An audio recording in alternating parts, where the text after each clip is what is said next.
Welcome to Monster Monday. So tonight what we're going to be doing is we're going to be covering Zombie 2, the Lucio Fulci classic, the supposed Dawn of the Dead sequel in Italy. So Kean Gross came in at my Patreon Final Girl tier level, which is you get to request an entire series of films for me to review. And so when he picked this, it was kind of like, okay, I kind of expected this, which I'm so glad that he did, because I do own Zombie 2, 3, 4, 5, and 6. And we both have a love for the foreign sequel that's not a sequel. We infatuated with this. Like, we're intrigued, but we're fascinated more than anything, because there are so many sequels in the foreign market that aren't really sequels, and there's like films that are sequels of other sequels that aren't sequels of this and that. It's so confusing. In fact, I want to make a video on it alone, just talking about all the different connected movies, because there's a movie in this that's part 6 of this franchise, and it's part 2 of a different franchise, and they have nothing to do with any of those franchises. That's just how they release things in the foreign market. This Zombie 2 is supposed to be a sequel to Dawn of the Dead, and has obviously absolutely nothing to do with it. Zombie 3 really has nothing to do with Zombie 2, Zombie 4, so on and so forth. Shit, the 5th one is The Killing Birds. So, you don't even want to connect these, but I'm so glad he picked these, because it makes so much sense. It speaks to our friendship, how much we love this crap. So, anyway, now, I said I was going to do Zombie 1, which is Dawn of the Dead, but the rare European cut, which I do own, and I did watch it. I watched a decent amount of it, but here's the thing. There's such a little difference between it that I'm going to save it. I told Kean I was going to do it for this, but I'm going to save it for when I do the Night of the Living Dead series. I'll do Night of the Living Dead 1 through 6. Maybe I'll do some remakes. I don't know. That series is very touchy for me, because there are an insane amount of entries in that franchise, if you want to consider it a franchise. There's like 6 Night of the Living Deads. It goes on and on and on. So I'm not sure what we'll do, but I'm going to save Dawn of the Dead for when I definitely do the Romero films. There we go. So for now, let's tackle Zombie 2. Now, this movie is pretty infamous for 2 things. Number 1, shark versus zombie. I think that anyone who's a huge horror fan should know of this scene, and if they don't know of this scene, they definitely know of the most famous eye gouge scene. That is like the infamous shot in horror. I mean, it's one of the most revered gore effects and memorable moments from any horror film fan's life. It's one of the greatest gore gags in film. Yes, it doesn't look overly realistic, but it doesn't matter. It's just so close up. It's just so unexpected. It's just so brutal. And it's Fulci. He has a thing with eyeballs. Eyeballs is his signature. He has it in pretty much every film he's ever made. He's got a gore gag with an eyeball, and it's disgusting. But this is the creme de la creme of eye gouges. You are not apt to find a better one out there. It's just so iconic, So we got those. And the zombie cover, too. We're going to eat you or whatever, with the famous zombie head. That's another super iconic thing from this, is that zombie on the cover with the worms in his eye, and he's got the teeth protruding and all that. Another extremely iconic. So 3 things in this film are, for a 70s knockoff sequel that was made in about a year to an American zombie movie, this thing has done very well for itself. But of course, that has a lot to do with Fulci, which, you know, he's a master. So it makes sense. It's interesting how over in Italy, you would take such a prolific director like Lucio and put him on some, you know, cash grab sequel to an American market film. Like, just, okay, get us a quick sequel to this movie. It has no relation, this and that. That's how we'll market it. And they got Fulci. It would be like Carpenter fucking coming, you know, and doing a sequel to Suspiria, you know, out of nowhere in 78, you know, like a year later, title only sequel. It's just weird. It's just weird that Fulci would handle this, but it's cool because it's a really fun movie. So we got this unmanned ship here in the opening. The cops come aboard. The cop gets his throat gouged out. Of course, anytime you see a Fulci film, you're going to get tons of great gore. And there is it here in spades. Now, one thing this movie is lacking, unfortunately, is zombies. You don't really get more than one zombie at a time until over an hour into the movie. So I do think that hurts the film. It should feature more zombies. You could say, oh, it's a slow build up and this and that, and that's fine. But this movie could have served better with more gore, or more zombies. And more gore, sure, fuck it, why not? So this guy and this girl, they meet up and they're investigating this thing, and of course they're going to go off and do this thing together, very Halloween 3-esque. And the cop, they go down into the ship to figure out what's going on. The cop comes in and he's like, quick, pretend like we're fucking. Yeah, typical move. Typical move. I like it. Guy's thinking on his toes, thinking with his toes, his big toe. And I'll say they're pretty good at pretending to be a couple. The little bit of like ad-lib dialogue that they throw in front of the cop right there. Kudos. That girl good at pretending. And then this other guy just slaps his girlfriend. Boom. She's the chick who takes the shard in the eye later. She is having a rough day. But yeah, I just love how these, not love, I shouldn't say love because I don't love this, but I find it hilarious, should I say, which is probably much better. I don't really care. That hitting women in movies like this, back in the day, back in the freaking, you know, in the late 70s, Italy, even American films, just smacking a girl around. Meh, like, not a big deal. Doesn't make him a total asshole in this. It's just kind of like, whatever. Then we get some naked scuba diving. Wow, wowzers. Holy shit, man. I don't think she needs anything to keep her afloat because she's got some buoys. All right. Then we got the shark. Shark versus zombie. Man, this is some pretty cool stunt work here. It is straight up like a dude versus a big ass shark, and he's down there dressed as a zombie, and there ain't no CGI, there ain't no green screen, there ain't no nothing. There is a dude down there with zombie makeup, no oxygen, and he's wrangling this thing like freaking Thomas Jane in Deep Blue Sea. And then there's just so much gratuitous nudity. Gore.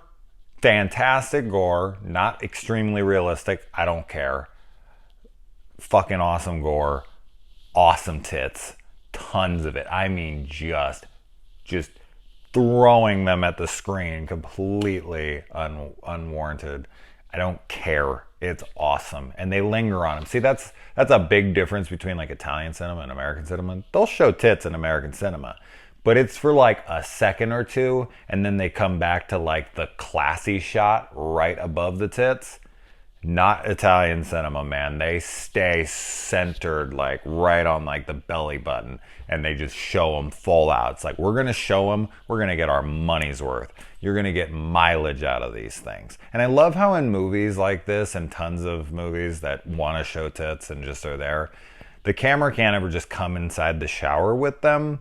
The shower curtain has to remain open so they can get like a wide angle shot of it. Who the fuck showers with the shower curtain open? That's nonsensical. Water would get everywhere. It's silly. I don't care because I get to see some boobs, but it makes no sense in reality. Oh well. So then the chick gets attacked, and she smashes the door on the thing's hand, and it pulls the hand away, and all the skin rips off of its fingers, all the nasty skin, and then boom, hand comes through, grabs her, and just slowly, she has to see this thing closer and closer, and then you just see it slowly enter her eyeball. Oh, it's amazing. It's one of my favorite kills in the history of cinema. And I'm honestly not sure why it's not in my opening of Monster Monday. It should be. Might need to freaking do a new video or something, because that really does need to be in there. The zombies in this are much stronger than normal zombies. Much stronger and much smarter. Like freaking sitting there and sizing up a shark underwater.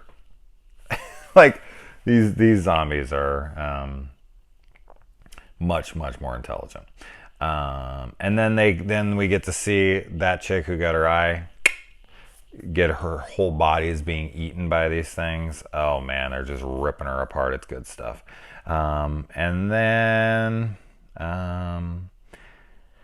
yeah, you get the zombies in full force for about 20 seconds after about an hour in, and then that's it. It cuts away and we kind of go back. The zombies in this movie, the makeup on them is not very good. It went like some of the zombies in this, they look like they have like powdered mashed potatoes kind of just stuck to them. That's what it looked like to me. And then the main two protagonists here, the man and the groom, the man and the woman, they're sitting on like this ground and they're having like this romantic moment, and all these hands come up out of the ground. Love that sequence. Love all the zombies. They do like this long take because the music, I've gushed about Italian cinema music so much, but it's just so good here, and it's so well used. It's horribly edited. Like when it cuts away, it's just like a hard cut, no like fade, doesn't matter, don't care. Music's amazing, complements the scene so well. And when all these bodies are rising up out of the grave and they just linger there and they show multiple takes, I don't care if it's repetitious, it's gorgeous and I love it. All right. And then the Doc gets the shotgun ready. He's all ready, and then just gets attacked out of nowhere and murdered, killed, done, out of nowhere. You're like, oh, okay. But that's the guy I think that was slapping around his girlfriend earlier. So, fucking good. And then some guy gets bit on the side of the cheek right here. Some zombie bites him like right here, takes off a bit of his cheek, and within 2 seconds he's dead. Yeah, getting bit right here on the face kills you. That is just ridiculous. I just realized I didn't do my hair. I don't care.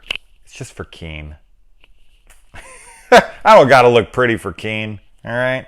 I've already sent him plenty of dick pics. That's all he's interested in. All right. And then, so this guy comes in to save this girl, shoots a zombie, and for some reason they know they're supposed to be going for the heads at some point in this, but then they just continue to keep shooting him in the body. I know hitting the head of something is harder. It's a smaller target. These guys aren't professionals. Whatever, but I feel like they know they're supposed to be shooting him there and they should be trying for the head much more than they are. Whatever. But so he shoots this fucking zombie. He tells the girls to grab the Molotov cocktails, runs out of the room, and not 1 to 2 seconds later, she's attacked by a zombie, screams at the top of her lungs out. Ah! Guy does not come back. Does not acknowledge that she's gone. They don't know that she was hurt or injured or anything. Why is she screaming? I don't know. Is she afraid of bottles? Because I left her with bottles. I asked her to get bottles and she screamed. Must be the bottles. Couldn't be the zombie. Couldn't be the zombie that I fucking shot in the chest, even though I know I'm supposed to shoot him in the fucking head. But no, we're good. Okay, moving on. She's dead. Oh well. And then, oh man. This is those moments where I really wish I had the ability to insert clips. Until I get my laptop back up and running, I'm pretty much fucked on that. But there's this zombie, and he's coming up out of the screen, and he's raising his head super slow. It's so fucking funny. It made me laugh so hard. He's raising his head. He's coming up in the shot slow. And then, boom, A bullet hits him right in the fucking head. And he's like, nope, guess not. And he just, like, slowly his head descends. It's not like he gets hit and he just falls back. He's coming slow, gets hit in the head, and then slowly back down. It was hilarious.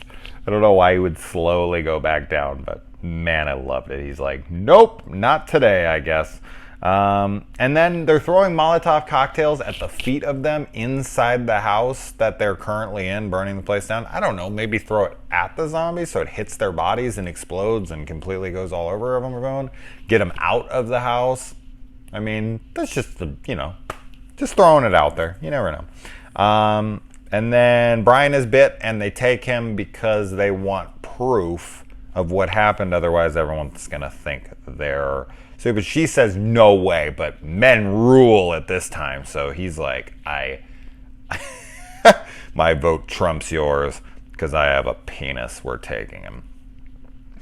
And then we hear on the radio that there's a rabid zombies outbreak going through the city. And then we get this amazing shot of a ton of zombie extras just walking down the center of the Manhattan Bridge. I don't know New York, sorry guys. Isn't that what that is?